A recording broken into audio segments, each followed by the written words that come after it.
Marina. Carlos Ruiz Zafón. Capítulo 18. Caí sobre una base de fango que se deshacía bajo el aguacero.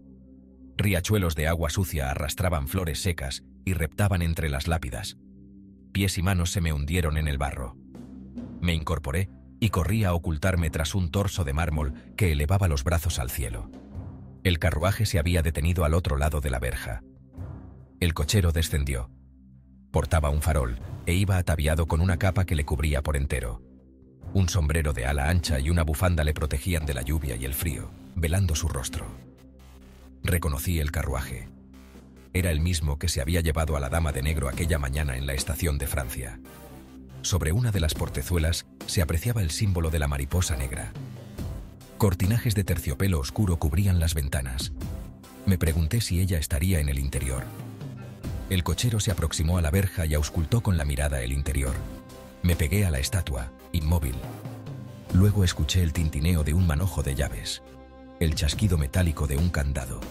Maldije por lo bajo. Los hierros crujieron, pasos sobre el lodo. El cochero se estaba aproximando a mi escondite. Tenía que salir de allí.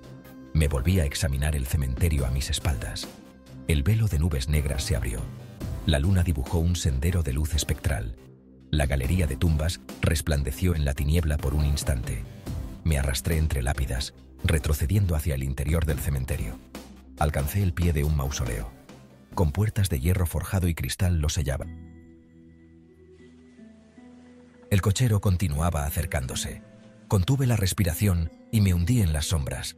Cruzó a menos de 2 metros de mí, sosteniendo el farol en alto. Pasó de largo y suspiré. Le vi alejarse hacia el corazón del cementerio y supe al instante a dónde se dirigía. Era una locura, pero le seguí. Fui ocultándome entre las lápidas hasta el ala norte del recinto. Una vez allí, me aupé en una plataforma sobre la cual se dominaba toda el área. Un par de metros más abajo brillaba el farol del cochero, apoyado sobre la tumba sin nombre. La lluvia se deslizaba sobre la figura de la mariposa grabada en la piedra, como si sangrara. Vi la silueta del cochero inclinándose sobre la tumba. Extrajo un objeto alargado de su capa, una barra de metal, y forcejeó con ella. Tragué saliva al comprender lo que trataba de hacer. Quería abrir la tumba. Yo deseaba salir a escape de allí, pero no podía moverme. Haciendo palanca con la barra, consiguió desplazar la losa unos centímetros. Lentamente, el pozo de negrura de la tumba se fue abriendo hasta que la losa se precipitó a un lado por su propio peso y se quebró en dos con el impacto. Sentí la vibración del golpe bajo mi cuerpo.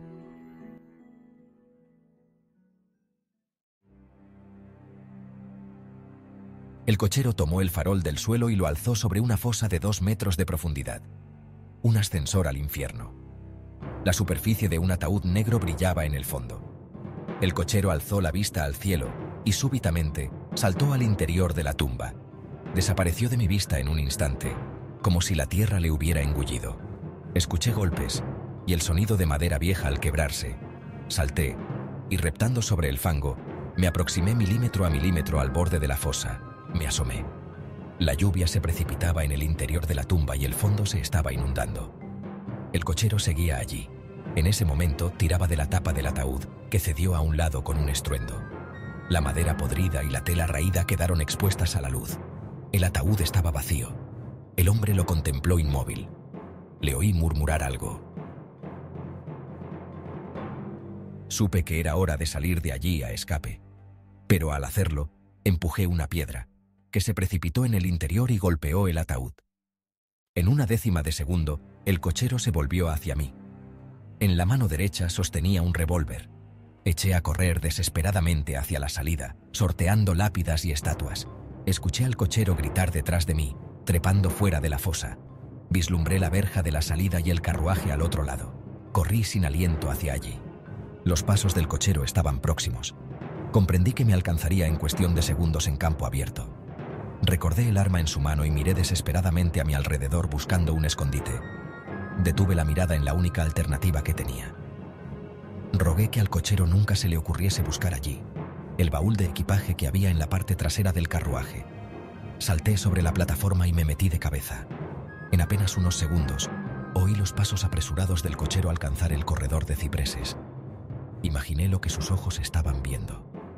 El sendero, vacío en la lluvia. Los pasos se detuvieron. Rodearon el carruaje. Temí haber dejado huellas que delatasen mi presencia. Sentí el cuerpo del cochero trepar sobre el pescante. Permanecí inmóvil. Los caballos relincharon. La espera me resultó interminable. Entonces escuché el chasquido de un látigo y una sacudida me derribó. Nos estábamos moviendo. El traqueteo pronto se tradujo en una vibración seca y brusca que me golpeaba los músculos petrificados por el frío. Traté de asomarme hasta la abertura del baúl, pero me resultaba casi imposible sostenerme con el vaivén. Dejábamos a Ria atrás. Calculé las probabilidades de romperme la crisma si intentaba saltar del carruaje en marcha. Descarté la idea. No me sentía con fuerzas de intentar más heroísmos y, en el fondo, deseaba saber a dónde nos dirigíamos. Así que me rendí a las circunstancias. Me tendí a descansar en el fondo del baúl como pude. Sospechaba que iba a necesitar recuperar fuerzas para más adelante. El trayecto se me hizo infinito. Mi perspectiva de maleta no ayudaba y me pareció que habíamos recorrido kilómetros bajo la lluvia. Los músculos se me estaban entumeciendo bajo la ropa mojada. Habíamos dejado atrás las avenidas de mayor tráfico. Ahora recorríamos calles desiertas. Me incorporé y me alcé hasta la abertura para echar un vistazo. Vi calles oscuras y estrechas como brechas cortadas en la roca, faroles y fachadas góticas en la neblina. Me dejé caer de nuevo, desconcertado. Estábamos en la ciudad vieja, en algún punto del Raval. El hedor a cloacas inundadas ascendía como el rastro de un pantano. Deambulamos por el corazón de las tinieblas de Barcelona durante casi media hora antes de detenernos. Escuché al cochero descender del pescante. Segundos después, el sonido de una compuerta. El carruaje avanzó a trote lento y penetramos en lo que, por el olor, supuse que era una vieja caballeriza. La compuerta se cerró de nuevo. Permanecí inmóvil. El cochero desenganchó los caballos y les murmuró algunas palabras que no llegué a descifrar. Una franja de luz caía por la apertura del baúl. Oí correr agua y pasos sobre paja. Finalmente, la luz se apagó. Los pasos del cochero se alejaron. Esperé un par de minutos, hasta que solo pude oír la respiración de los caballos. Me deslicé fuera del baúl.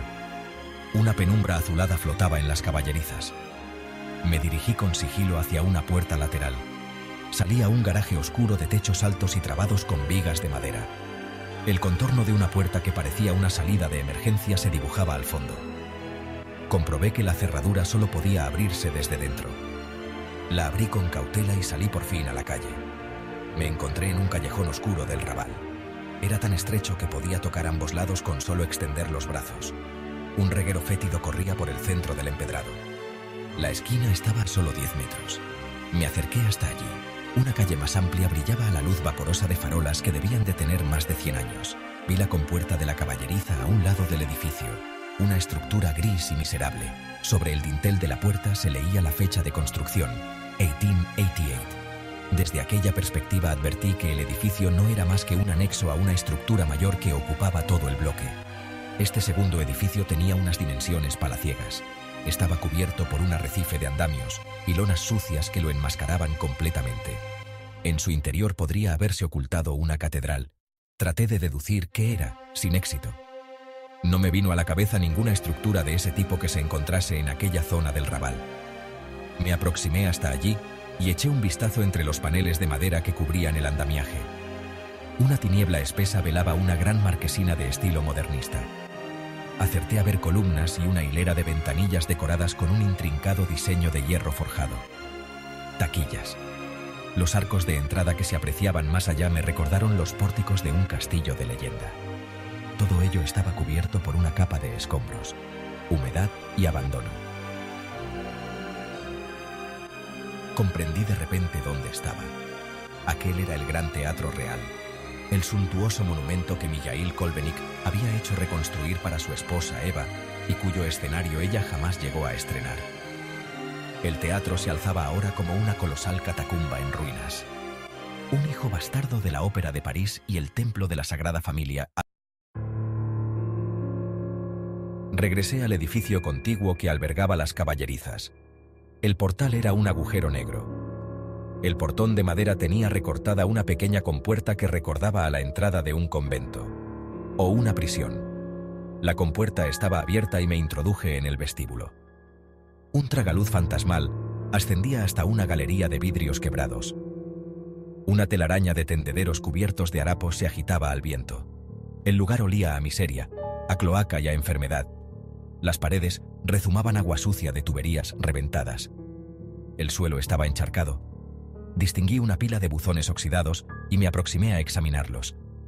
En su mayoría estaban vacíos, destrozados y sin nombre. Solo uno de ellos parecía en uso. Leí el nombre bajo la mugre. Louis Claret, Milá, tercero. El nombre me resultaba familiar, aunque no supe de qué. Me pregunté si esa sería la identidad del cochero. Me repetí una y otra vez aquel nombre, intentando recordar dónde lo había oído. De repente mi memoria se aclaró.